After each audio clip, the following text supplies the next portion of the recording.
My name is August Verrall, and I am giving this account under oath before the Humboldt County Land Office on the 14th day of March, 1886, with the understanding that the clerk will record my words exactly as I speak them, and that the object I have placed on this table will be entered into evidence alongside the transcript. I was not a superstitious man before the Painted Rock survey. I want that on the record before anything else. I had spent 11 years working silver country, from the Comstock on down through the Reese River strikes, and I had heard every variety of tall story that lonely men invent to explain a bad season and a dry hole. Ghost lights, devil's wind, old Spanish mines that ate their discoverers. I had no patience for any of it. I was a practical man who made his living reading rock. What happened in that cave system east of Winnemucca in the second week of February does not fit inside anything I used to believe, and I am here because I cannot in good conscience keep silent about what is down there, whatever the consequences to my reputation. The document that brought this deposition into existence is a page and a half of field notes written in my own hand on the 4th of February, 1886, 3 days before we made it back to Winnemucca. I will tell you what is in those notes. I will tell you what is not, because some things I did not write down that night because my hand was shaking too badly to hold the pencil steady enough to form the words. The notes record dimensions, compass headings, the depth of the third descending passage, the location of tool marks in the stone, and a notation about an object pried from a fissure wall that I described in the field simply as mineral specimen, large, organic. I was not ready to write what I knew it was. I am ready now. There were 5 of us in the party. I will account for all 5. The lead on the survey was myself. I was 34 years old at the time, operating as an independent assessor for a group of Reno speculators who had purchased, at reduced cost, a set of assay records suggesting silver-bearing quartz in the dry range country between the Quinn River Basin and the Humboldt Sink. The records turned out to be inflated, which was not a surprise, but the range itself was unexplored enough that I had agreed to run a surface survey at my own expense, on the understanding that any claim I staked would come back to me at 60%. I had done this kind of work a dozen times. It had never once paid what I hoped, and I had never once stopped hoping. The second member of the party was a man named Clifton Hare. Clifton was 29, from Ohio originally, and had come west after the '64 campaign with no particular plan, and had fallen into surveying as a profession through a combination of steady nerves and good eyesight. He could read a transit and walk a contour line, and he was the only man in the party who might be called educated in the scientific sense. He had 2 years at a college in Columbus before the war took him, and he still carried a small notebook in which he kept measurements with a precision that sometimes irritated the laborers who did not see the point of knowing the exact width of a seam to the quarter inch. Clifton's precision is relevant. I will come to what he measured in the third chamber and what he said to me before we reached the surface, and I will not paraphrase him on either point. The third man was Ira Foss. Ira was my age, 40 or close to it, born to the California diggings, son of a 49er who had gone home with nothing and raised his boy to be practical about what the earth gave up and what it kept. Ira had a scar across his left jaw from a powder accident at a quartz mill in Aurora, and he had a reputation in the district as a man who would go deeper than anyone else, and stay longer than anyone else, and come up with more than anyone else, because fear did not seem to be a component of his makeup in the way it was for most men. Ira was the one who pushed us deeper on the second day. I want that recorded. The decision to continue past the second passage was Ira's argument, and all 5 of us voted on it, and 4 of us voted wrong. The 4th man was a Chilean laborer named Reyes. I do not know his full name. He was known to everyone in camp simply as Reyes, which may have been a surname or a given name, and he spoke English well enough for the work, but kept his own counsel in both languages, and was regarded as one of the most capable men on a rigging crew I had ever hired. He had come up from the California Quicksilver Works, and before that from a copper operation in Atacama, and he knew confined rock the way some men know horses. He was not afraid of the dark, and he was not afraid of depth, and on the first day underground, he moved through the crawl passages with a calmness that made the rest of us feel embarrassed about our own hesitation. I hired him for $4 a week, and I have thought about that wage every day since the 7th of February. The fifth man was a placer miner of no recorded surname, known in the Winnemucca camps as Dutch. I cannot give you a better name than that, and I do not think he would have wanted one provided. Dutch was a large man, well over 6 feet, built like a man who had done hard labor every day since he was old enough to lift a shovel, which I suspect was young. He was somewhere between 50 and 60 by his appearance, though I never heard him say exactly. He had worked the Humboldt country for a decade before I met him, and his local knowledge was the reason I brought him. He knew the dry range, he knew the old surface diggings that had been sunk and abandoned, and he was the one who led us to the dry wash in the first place, based on a report he had heard from a Paiute man he traded with, out of Golconda. He told me the Paiute would not go into that part of the range at all, and had not for as long as anyone could say, and that the man had told him there was a cold air cave along the eastern face of the tertiary escarpment that the old people called something in Paiute that Dutch translated, loosely, as the place where the first ones go down. I took that for local color. I was, as I said, a practical man. We left Winnemucca on the 1st of February with a mule team, 600 feet of rope on 2 spools, 150 pounds of provisions, 3 blasting powder charges in the event we needed to break rock, and enough lamp oil for 12 days of underground work. We expected to be back in a week.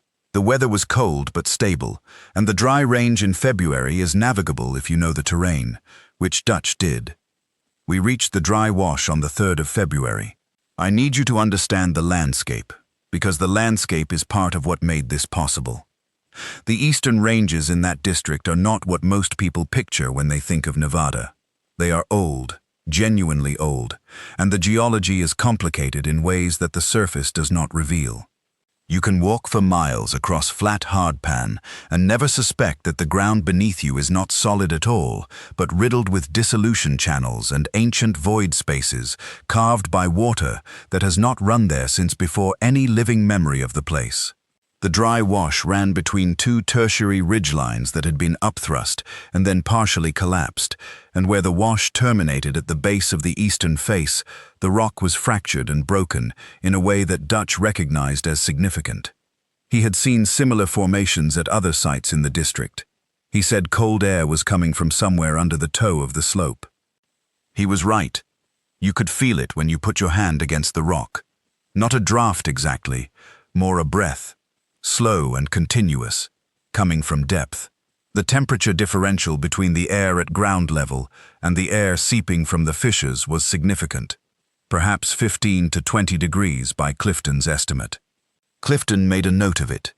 He noted the direction of flow, which was outward, meaning the pressure differential was driving air from underground toward the surface, which he said was consistent with a connected void system of considerable size. A small crack does not breathe like that. Something large breathes like that. We spent the remainder of that afternoon widening a fissure near the base of the slope.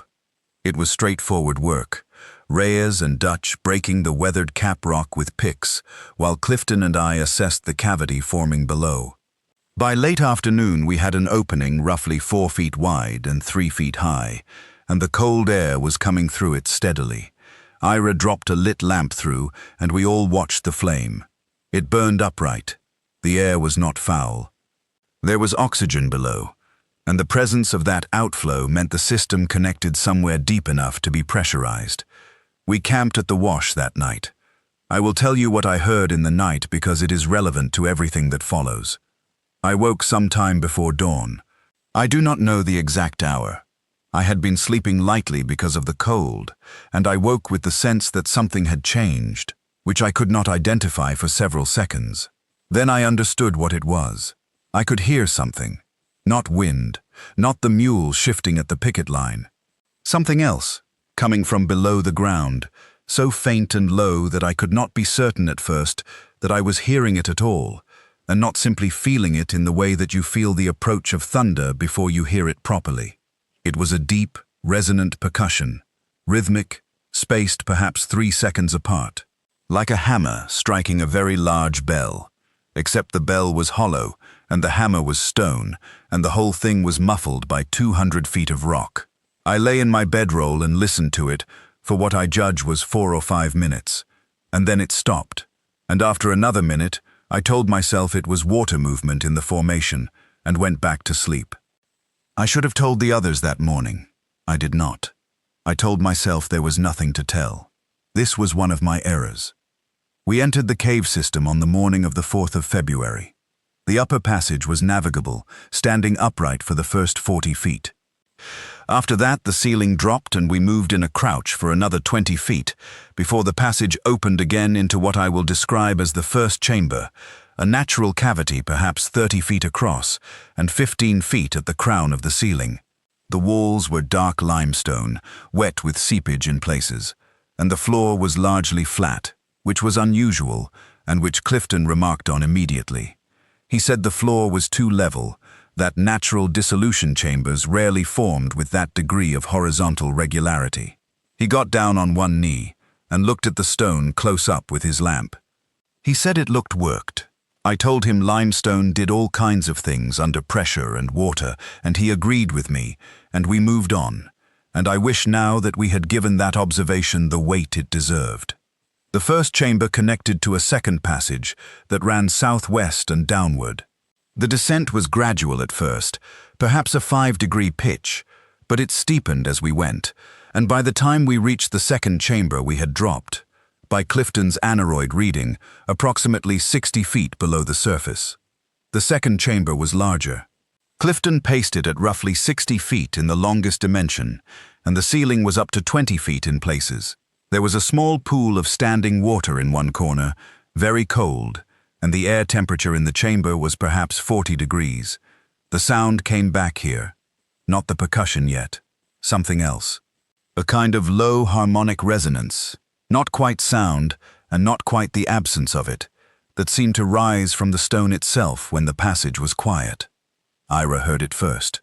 He stopped in the center of the chamber and turned around slowly, listening. He said it was probably air movement through a distant connection in the system. Reyes said nothing. He was looking at the walls. He walked to the far end of the chamber with his lamp held up, and I watched his face in the light, and I saw his expression change. I did not like the expression. Reyes was not a man whose face showed things easily. I went to stand beside him. What he had found on the wall of the second chamber were marks.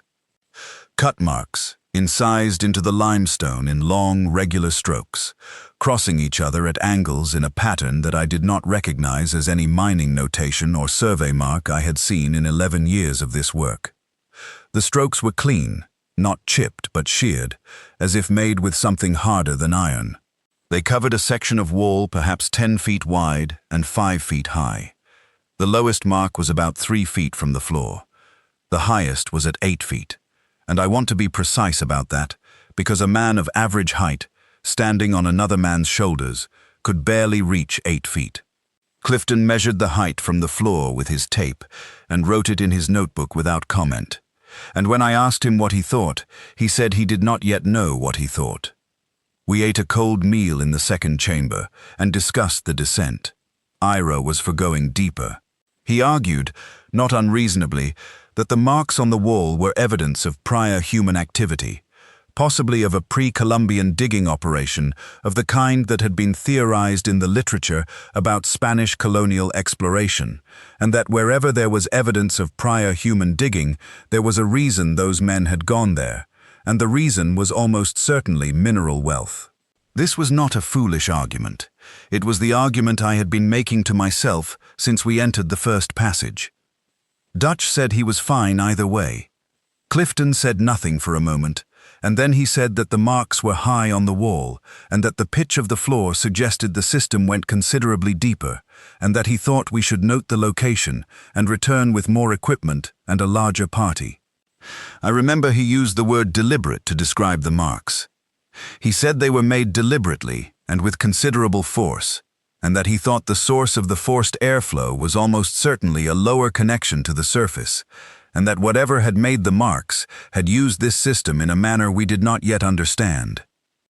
Ira said a pre-Columbian silver cash was worth more than caution. Dutch said $4 a day plus shares was worth more than turning back. Reyes said he would go where the party went. I made the decision to continue. It is mine, and I am not here to transfer it. We found the third passage behind a narrow break in the far wall of the second chamber, a squeeze that required us to go through sideways, one at a time.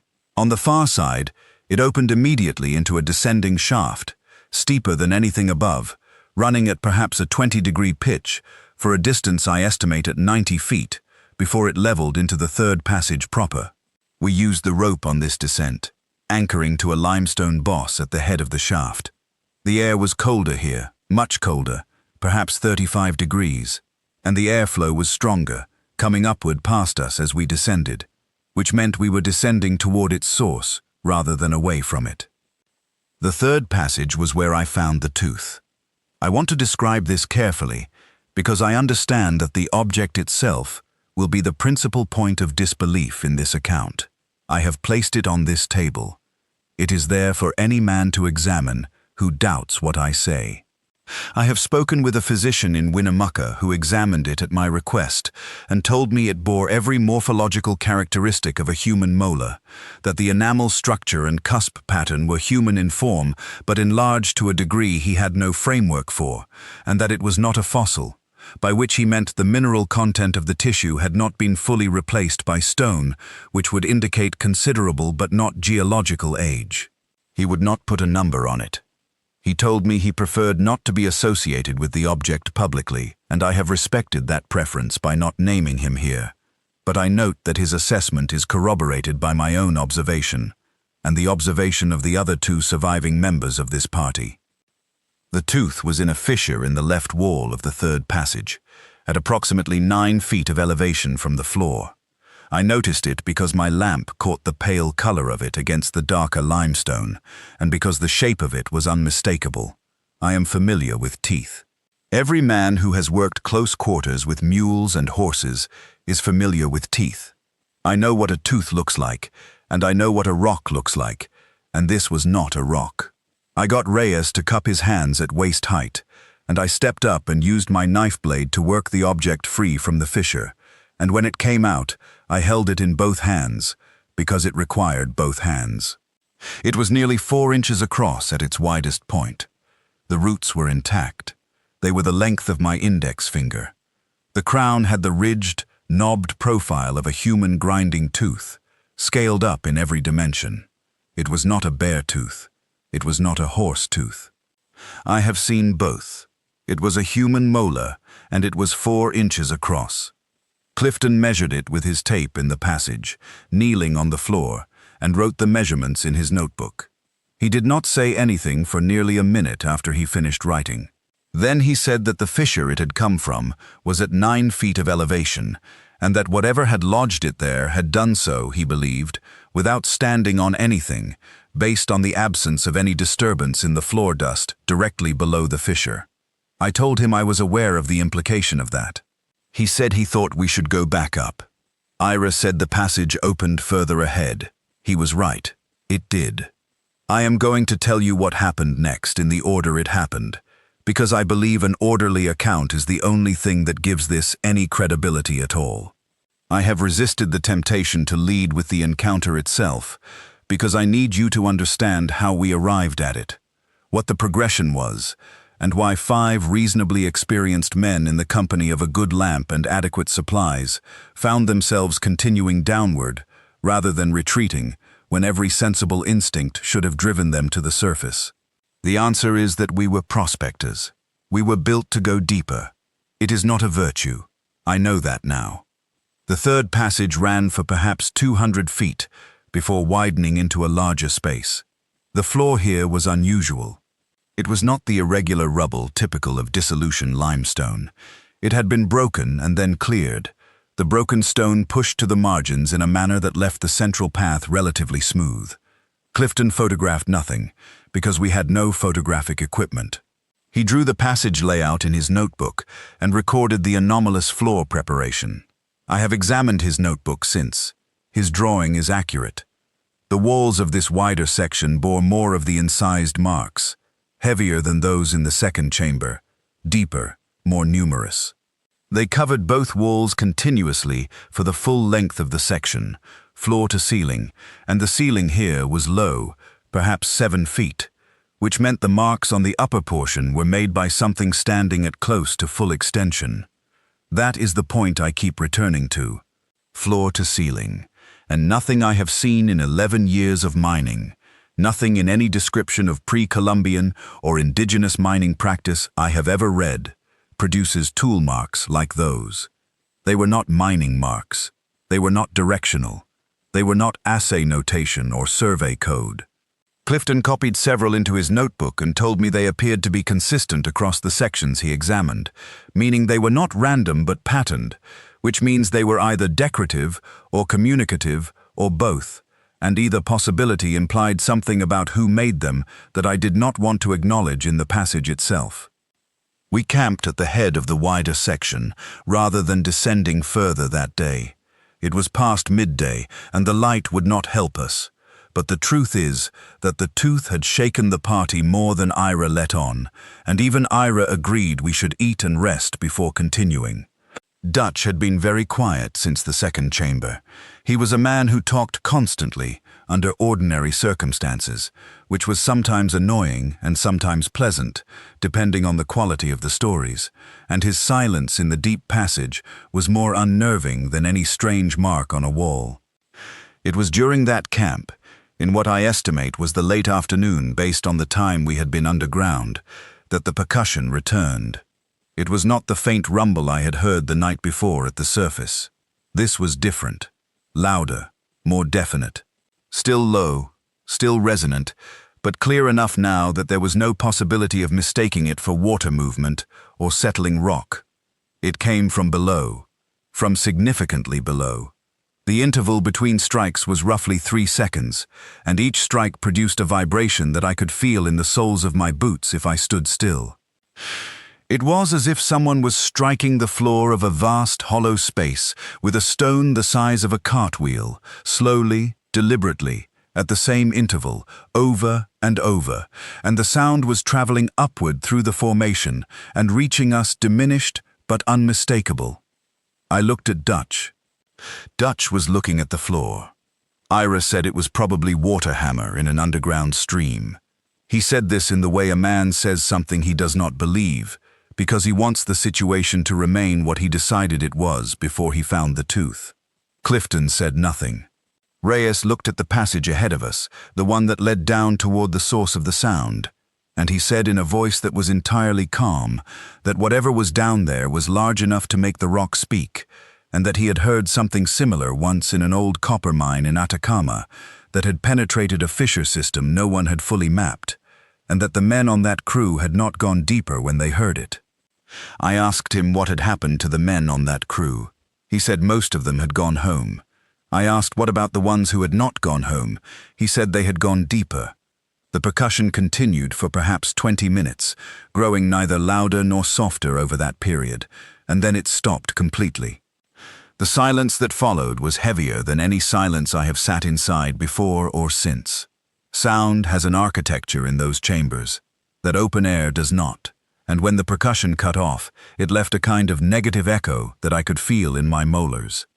We did not sleep well. I did not sleep at all, though I did not tell the others this. In the morning, on the 5th of February, Ira pushed us to continue the descent. I want to be honest about my own role in what followed. I could have overruled Ira.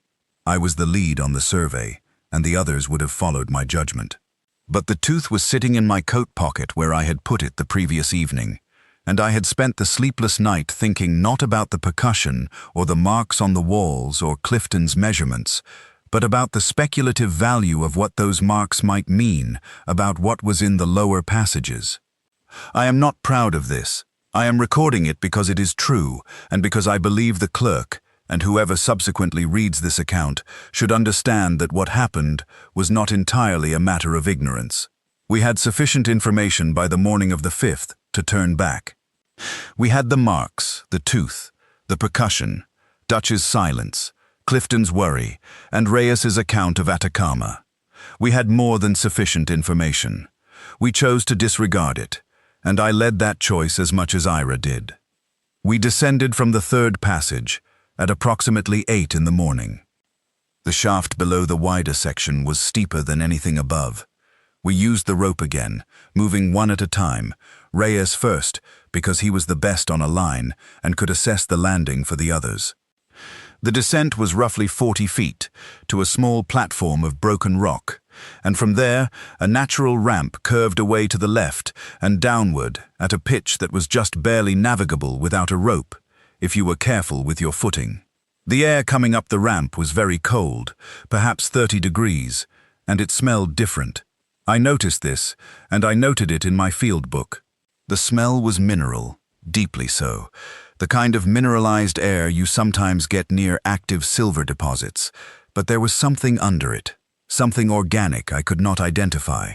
Not decay exactly, but something in that family, dense and old, the way very old wood smells in a space that has not had fresh air in a very long time. I will come to the final passage and what we found there in a moment. First, I need to account for something that happened on the ramp that I have told only one other person about, which was my wife, and which she asked me never to repeat in public, a request I am overriding now because the record requires it. Midway down the ramp, I stopped. I stopped because I heard something below that was not the percussion and was not any sound attributable to formation or water. It was brief, 4 or 5 seconds, and it was not repeated while we were on the ramp.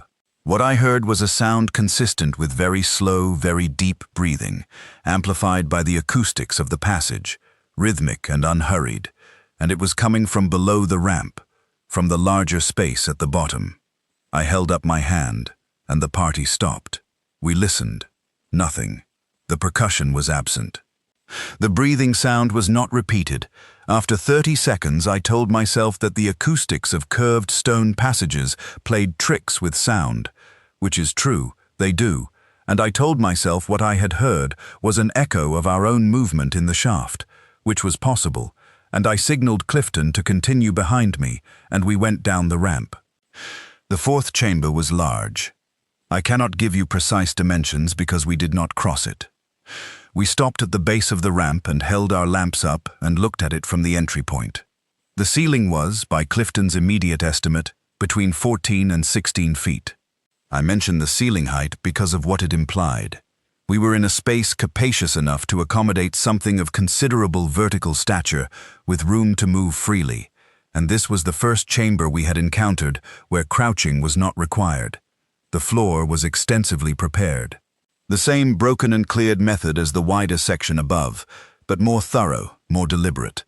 The central area essentially flat and clear, for a radius I estimate at 40 feet from our position. The walls were covered in marks more dense than anything above. And in the far wall, perhaps 70 feet from where we stood, there was an opening, a passage continuation running downward, and from that opening came the strong upward airflow we had been following, and from that opening, when we had been standing at the base of the ramp for perhaps 2 minutes, came the percussion. One strike, close, perhaps 50 feet below us.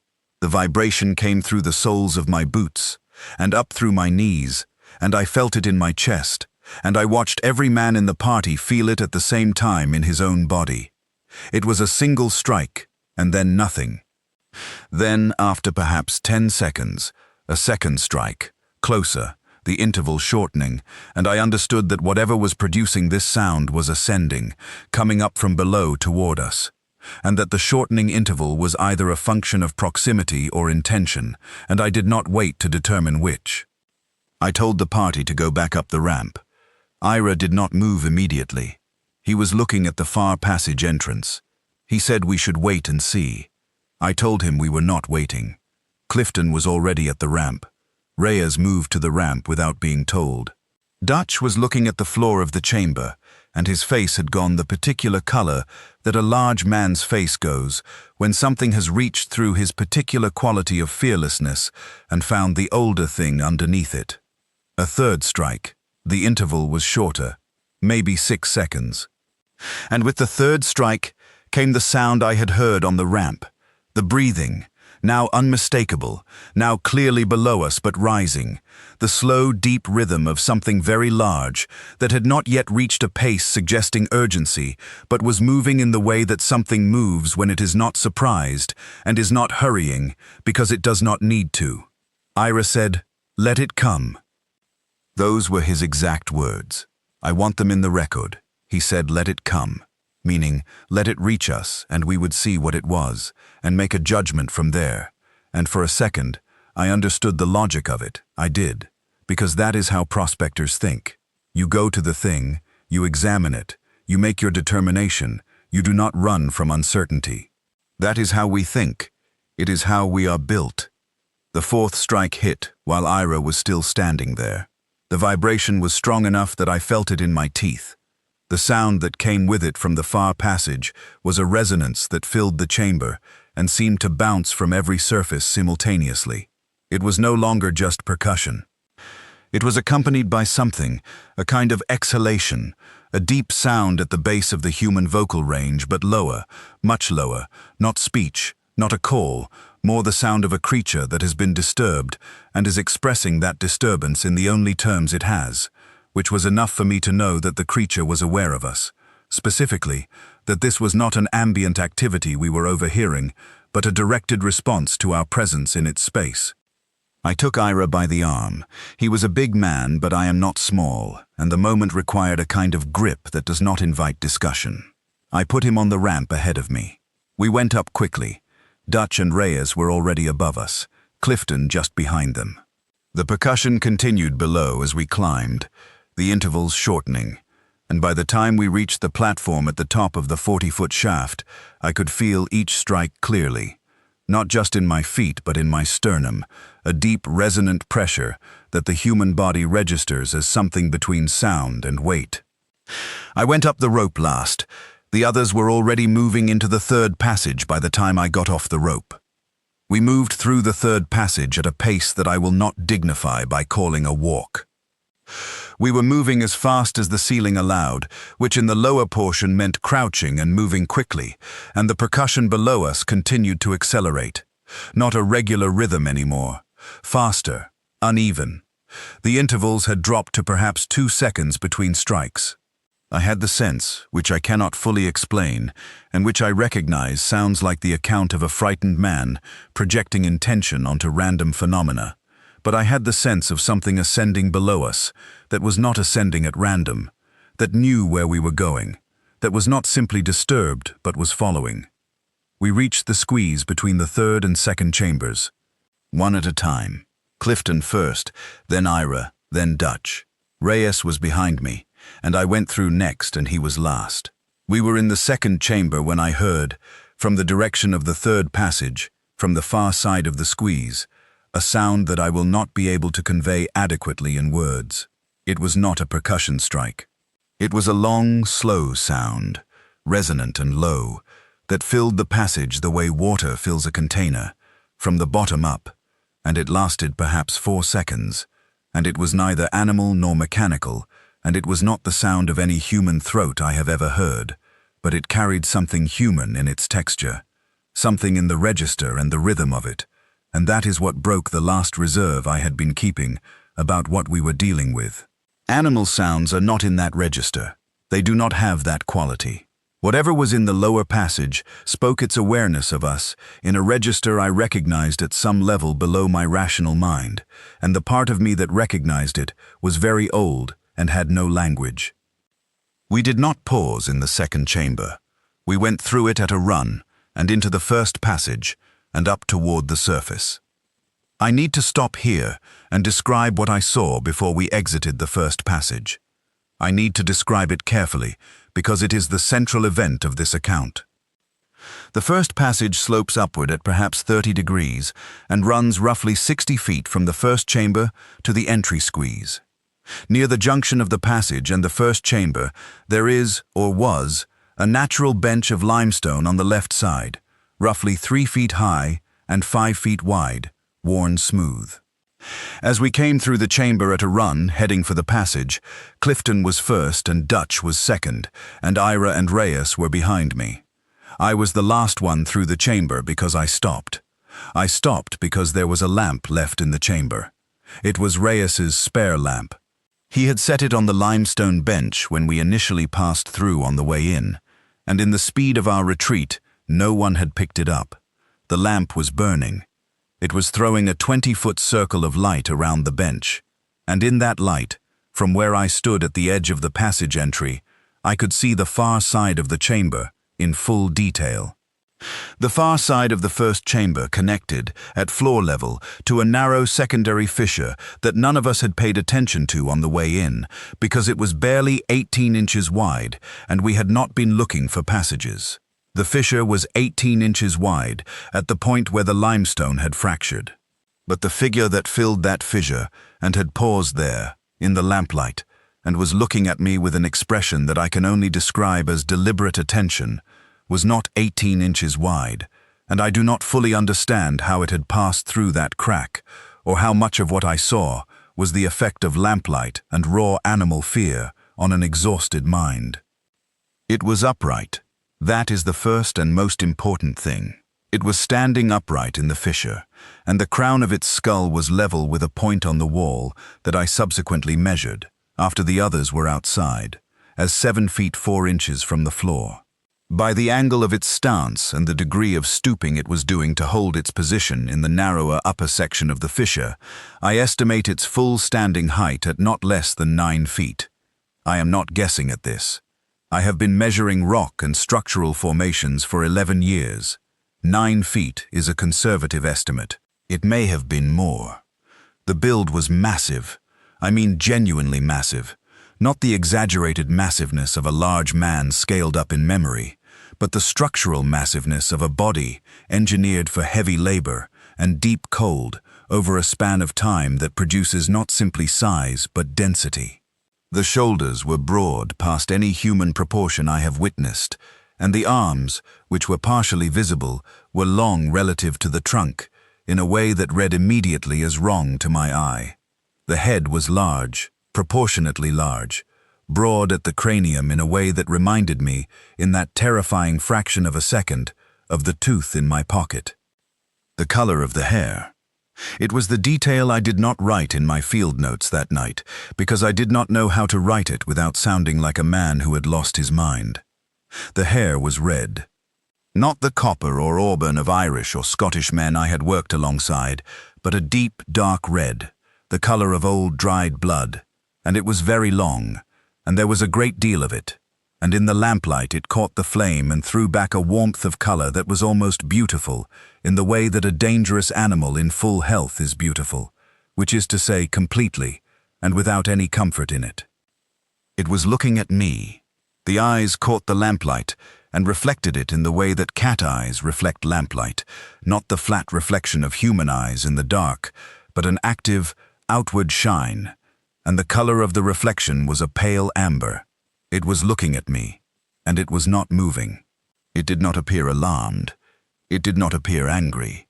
What it appeared was what I can only describe as appraising, and that particular quality of appraisal, unhurried and complete, is the thing that has stayed with me more persistently than anything else in the cave.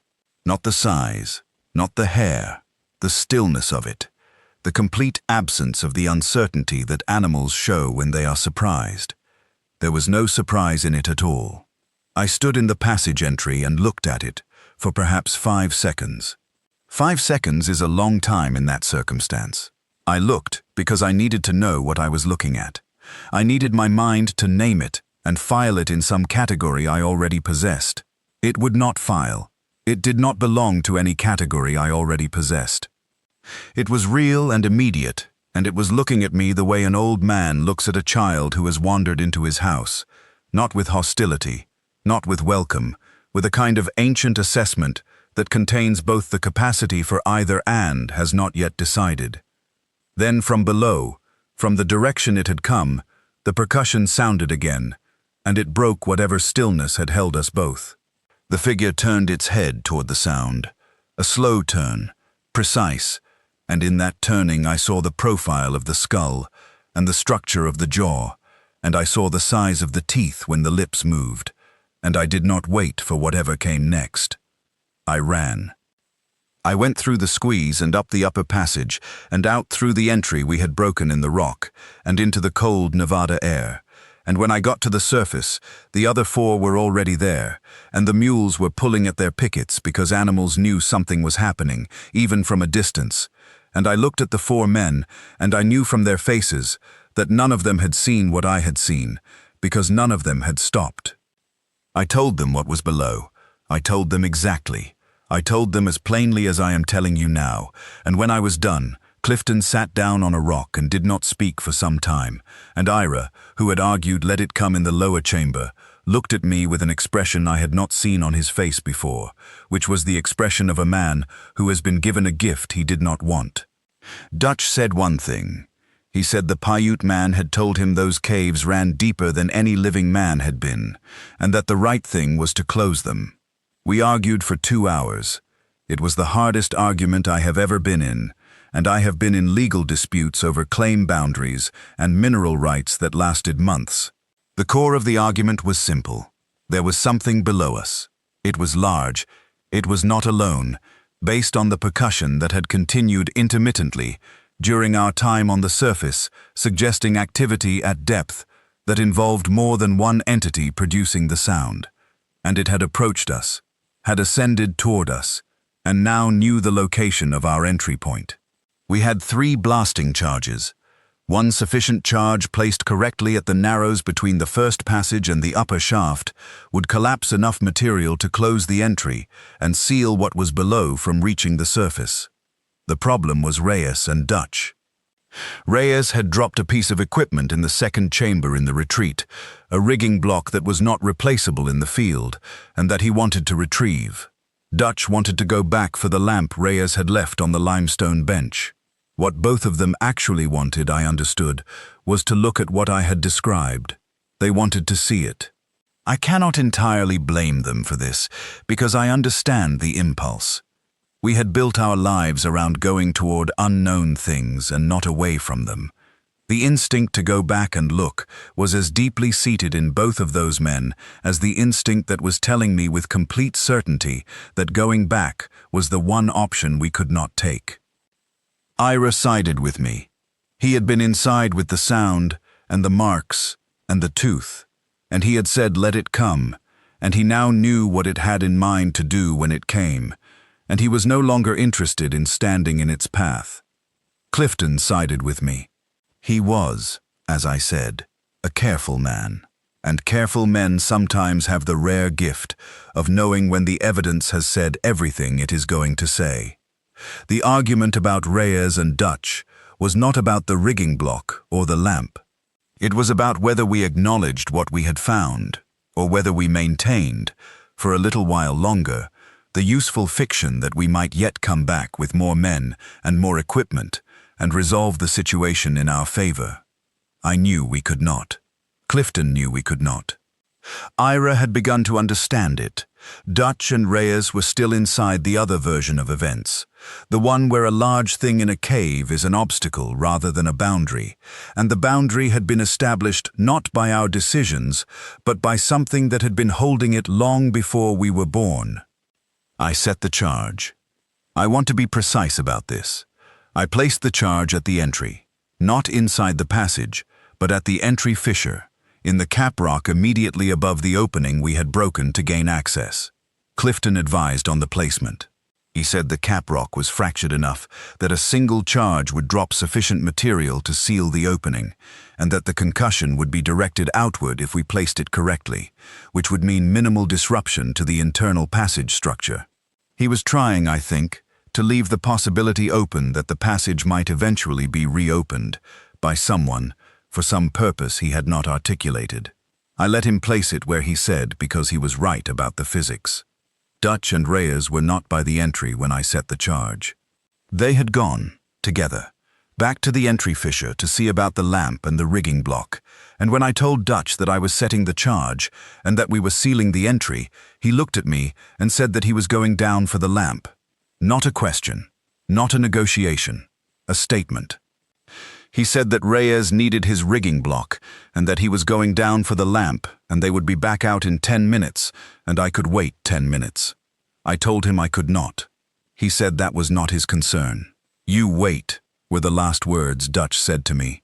He said them the way Dutch said everything, plainly and without anger, and with the absolute assurance of a man who had never once not come back up from a hole he went into. Reyes did not say anything. He looked at me for a moment. He had the tooth in his mind, I think. Not the one from my pocket, but the implication of it. And I think somewhere below the practical assessment he had been running since we entered the cave, his Atacama knowledge had already given him an answer that overrode the practical assessment. And I think what he was trying to determine in the moment he looked at me was whether going into the passage this time, knowing what was in it, was still his choice to make. He was 30 or near to it. He had everything ahead of him. The fact that he went into the passage anyway tells you something about what he understood his situation to be, which was that leaving the lamp and the rigging block behind was not the same as leaving the problem behind, and that the problem had a location now, and that location was going to stay a problem for as long as the entry was open. He thought going back in was the right thing to do. He was wrong, but he was not foolish, and I want that distinction noted. I gave them 60 seconds. I stood at the entry fissure and I counted 60 seconds in my head, which in the circumstance felt like a very long time, and also like no time at all. And at the end of 60 seconds, the percussion sounded from below, a single deep strike, and I heard it through my boots as much as through the air. And I looked at Clifton and Ira, and they looked at me, and I looked at the fissure entry, which was empty, and Clifton put his hand on the detonator wire and looked at me, and I nodded. The charge went at approximately 4 in the afternoon on the 5th of February. The noise was enormous in the way that blasting powder is always enormous, a sharp concussive crack that rolled out across the dry wash and echoed from both ridgelines, and then settled into the particular silence that follows a detonation, which is a silence that feels solid because your ears are temporarily insufficient. The cap rock came down in a single falling mass, as Clifton had calculated, and the entry fissure was gone.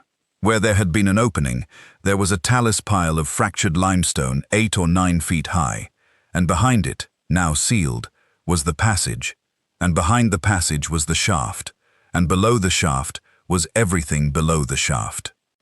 We stood at the edge of the talus pile for perhaps a minute. None of us spoke. I was listening for the percussion. I heard it once, from below the debris, muffled now, a single strike, and the vibration was faint through my boots but present, and then nothing. Then nothing for the full minute we stood there, and then Ira said we should get the mules and go, and we got the mules and we went. The walk back to Winnemucca took 2.5 days. We did not speak about what had happened except once, on the second night, when Clifton told me that he had made a decision. He said he did not intend to file any report of the cave's location beyond what the deposition required, and that if I asked him to testify further about the structural details of the passage, he would decline. He said the world as currently constituted had no adequate response to what was below that range, and that generating interest in the location would result in more men going in and more men coming out, or not coming out, and that this was not an acceptable outcome, given what we knew. I told him I agreed with him on the geological details.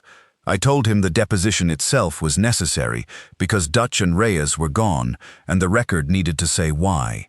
He agreed to that. He has since left Nevada.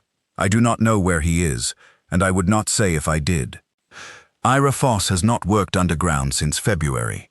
He is in Winnemucca now, as far as I know, doing surface assessment work.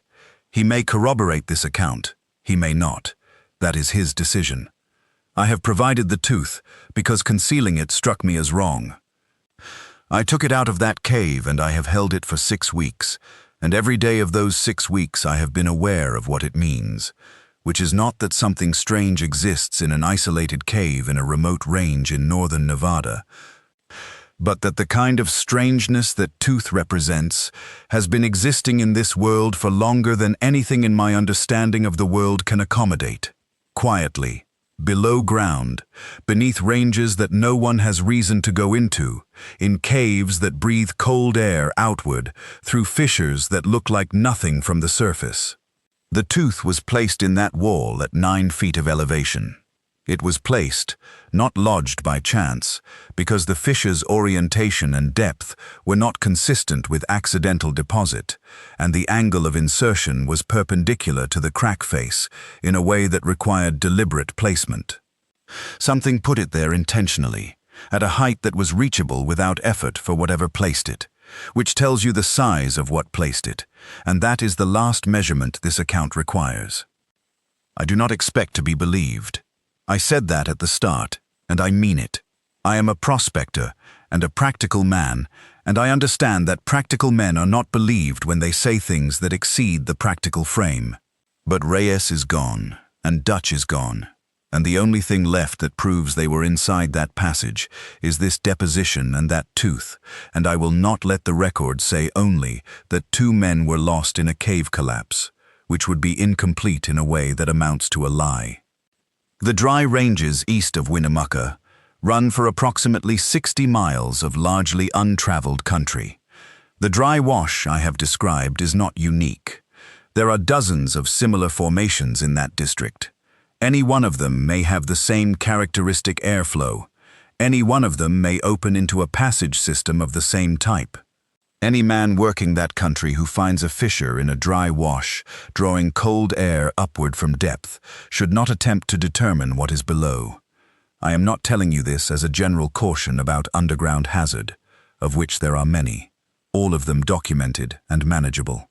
I am telling you this specifically, for this specific reason, in this specific district.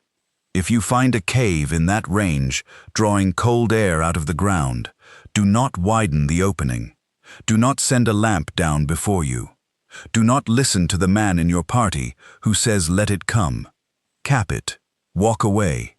And if you smell something organic and old in the air that comes out of it, something that is not decay and not mineral, and not any smell that belongs to an empty space, you should understand that the space is not empty, and that whatever is using it has been using it since before there was anyone alive to name what it is, and that it knows the difference between something that passes over its territory and something that descends into it, and that it responds to the second in a manner that 2 good men in a sealed passage below the Nevada desert can speak to better than I can, except that they are no longer able to speak to anything. This is my sworn testimony. I have told it as accurately as I am able to tell it. The tooth is on the table. It does not need me to speak for it. Whatever reads this account in future years should know that a man named Verrall came back and told the truth about it, and that the truth is this. Something is below the rock in that range that is older than any map and larger than any category and aware of any intrusion into its depth, and it is still there, because we did not put it there, and we had no means of removing it, and nothing we have built or measured or named has changed those 3 facts in any way. Go somewhere else. There is enough open country in this nation for every man who wants to make his fortune in it. None of it requires that particular range. None of it is worth what that range costs. August Verrall, Winnemucca, Nevada, Humboldt County, March 14, 1886.